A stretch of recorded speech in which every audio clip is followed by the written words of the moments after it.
Question number 13. Okay. The following transactions of Miss Naina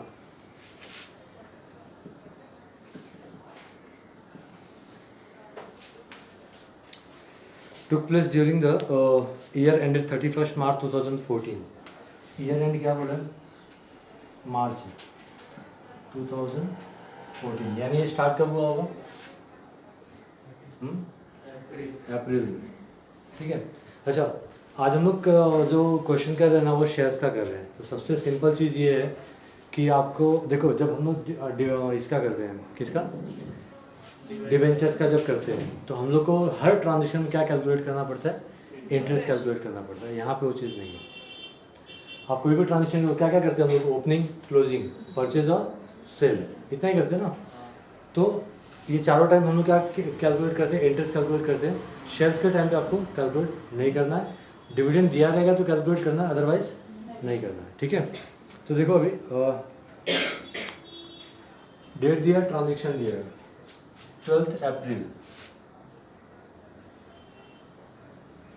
ये अप्रैल हो गया. मई, जून, जुलाई, अगस्त, सितंबर, अक्टूबर, नवंबर, दिसंबर, जनवरी और फरवरी.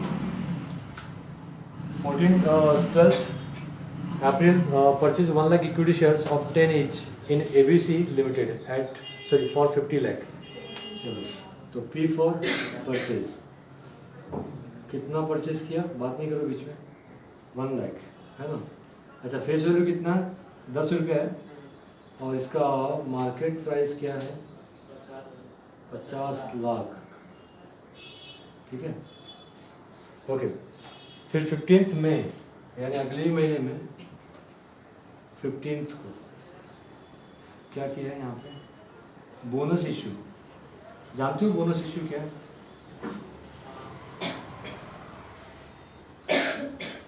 Bonus issue of 3 equity shares for every 2 shares held. तो 3:2 का रेशियो है. बताता हूँ बाद में क्या. फिर आगे क्या है? 30 जून 2013. जून 30 को क्या किया है? सेल किया. कितने शेयर्स बेचे हैं?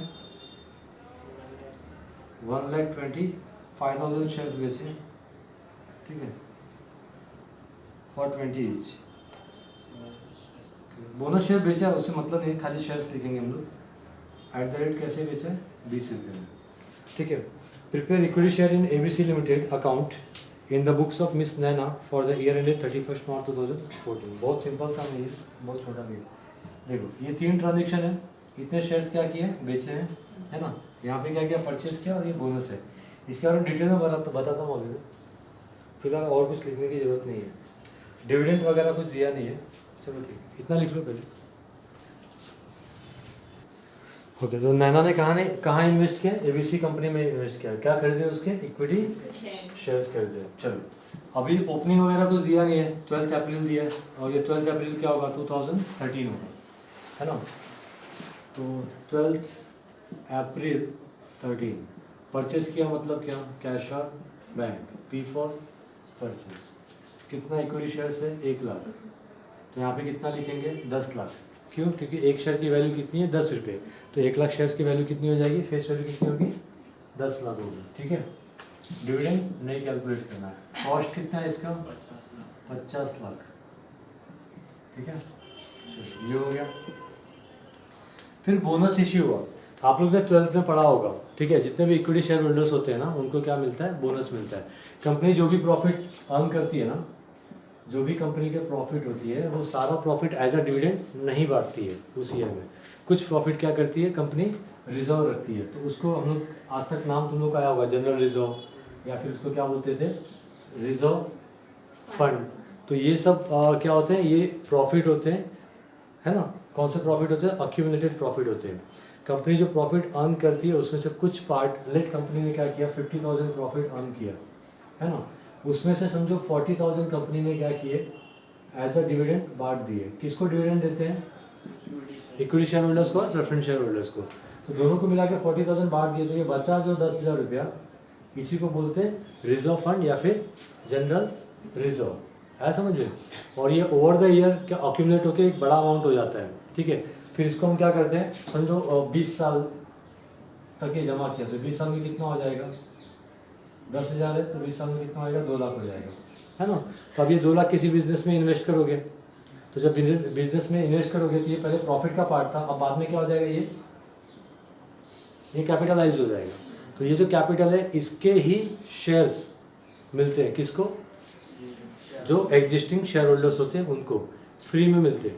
नॉर्मली अगर आपको शेयर्स लेने तो आपको क्या करना पड़ेगा, कंपनी के अंदर कंपनी के शेयर्स लेने तो आपको पैसे पेमेंट करने पड़ेंगे, लेकिन ऑलरेडी आप शेयर होल्डर हो तो आप ओनर हो, तो पूरी प्रॉफिट पे आपका अधिकार होता है। बट आपको प्रॉफिट कितना मिला, ओनली 40। तो बाद में ये जो अक्यूमुलेट हुआ पैसा है इस पर भी तो आपका ही अधिकार है, तो ये आपको कैसे मिलेगा, तो ये एज अ बोनस शेयर्स मिलता है समझिए। तो ये हो गया।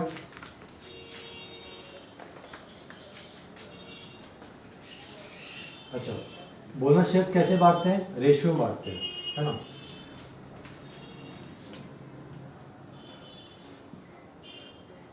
बोनस शेयर्स का रेशियो कैसे है,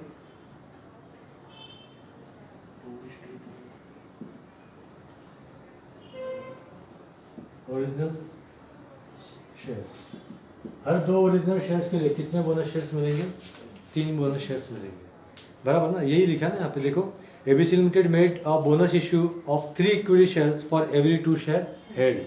मतलब किसी के पास अगर 2 शेयर होंगे, है ना, ओरिजिनली, तो उसको कितने शेयर्स एज अ बोनस मिलेंगे, 3 शेयर एज अ बोनस मिलेंगे। तो इस बंदे के पास, मतलब बंदी के पास, मिस नैना के पास कितने शेयर्स हैं, 10 लाख नहीं है, 1 लाख है ना, 10 लाख तो उसकी वैल्यू है ना। तो यहाँ पे हम लोग क्या लिखेंगे, 1 लाख लिखेंगे, ठीक है। तो ये 1 लाख शेयर्स हो गए, तो 2 शेयर पे 3, तो 1 लाख पे कितना मिलेगा, तो क्या क्रॉस मल्टीप्लाई करो, 3 इंटू 1 लाख डिवाइडेड बाई 2, देखो कितना है,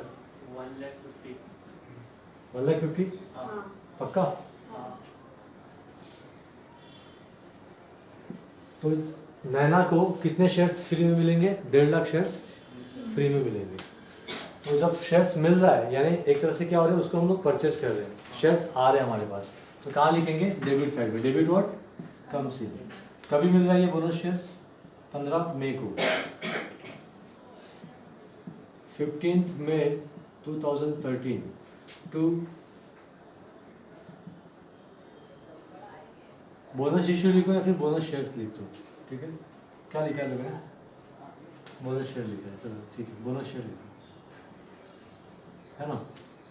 1,25,000 सॉरी 1,50,000 शेयर्स मिल रहे हैं, तो उसकी नॉमिनल वैल्यू कितनी हो जाएगी, 15 लाख, है ना। अब ये हमने कितने रुपए देके खरीदे, कितनी कॉस्ट गिरी इसको खरीदने के लिए, फ्री, तो यहाँ पे क्या आएगा, कौन, नील आएगा, नितिन मुकेश नहीं आएगा, ठीक है। ओके, तो ये हो गया। तो ये समझ लो आप लोग कि बोनस शेयर्स का कॉस्ट कुछ नहीं होता है ना, इसकी वैल्यू 0 होगी। ओके चलो, तो बोनस इशू भी हमने ले लिया। अब उसके बाद हमने क्या किया, सेल किया। इन्होंने क्वेश्चन में क्या घुमा के बोला कि जो बोनस शेयर्स है उसमें से 1,25,000 शेयर्स हमने बेचे, कुछ मतलब नहीं निकलता। आप सीधा क्या करने का मालूम है, सेल किया ना, कितना शेयर सेल किया, 1,25,000 सेल कर दो। कभी सेल किया, 30 जून को, 30 जून 2013। बेचोगे तो क्या मिलेगा, ऐसा, तो कैश और बैंक ब्रैकेट में सेल। कितने शेयर्स बेचे, 1,25,000 ना, उसकी नॉमिनल वैल्यू कितनी रहेगी, 12,50,000। आप चाहिए तो नंबर्स भी लिख सकते हो, नंबर ऑफ शेयर्स भी यहाँ पे लिख सकते हो ये कॉलम में, ठीक है। तो 1,25,000 हो गया, सॉरी 12,50,000 हो गया। डिविडेंड कुछ नहीं है, इसकी कॉस्ट कितनी होगी, तो 1,25,000 शेयर कितने में बेचा, 20 रुपये में एक, तो कितना होएगा,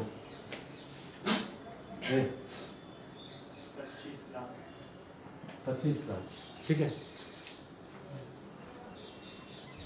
ओके, तो सेल किया तो हम लोग क्या निकालेंगे अभी, प्रॉफिट या लॉस, है ना। प्रॉफिट और लॉस ऑन सेल, ठीक है।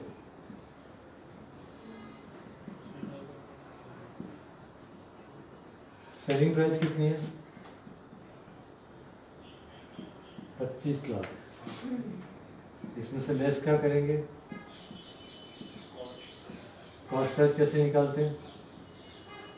Nominal value of investment sold, nominal value of investment multiply by cost of investment head, बराबर है। तो जो बेचा हमने उसकी नॉमिनल वैल्यू कितनी है? 12,50,000। और जिस दिन ये बेचा उस दिन हमारे पास कितने थे? 25 लाख, है ना। और इसकी कॉस्ट कितनी है? 50 लाख, ठीक है। 25 गुना 50, इसको 25 लाख ही आ रहा है ना। तो 25 लाख कॉस्ट आ रही है और बेचा कितने में? 25 में। नो प्रॉफिट नो लॉस, ठीक है। आया समझ? तो कुछ लिखने की जरूरत नहीं है। हो गया भाई, टैली कर लो।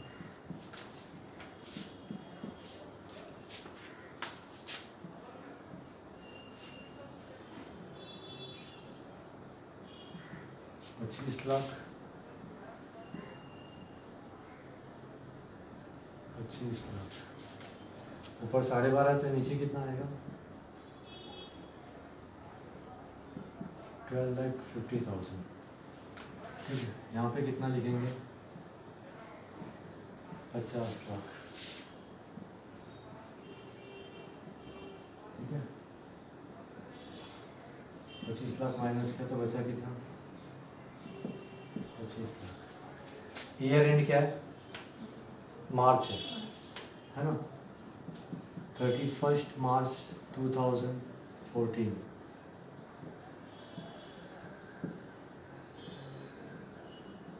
बाय बैलेंस कैरी डाउन, ठीक है। हो गया। तो ये था, तो ये शेयर्स का हमने सीखा और शेयर्स में बोनस इशू भी सीख लिया हमने, ठीक है। देखो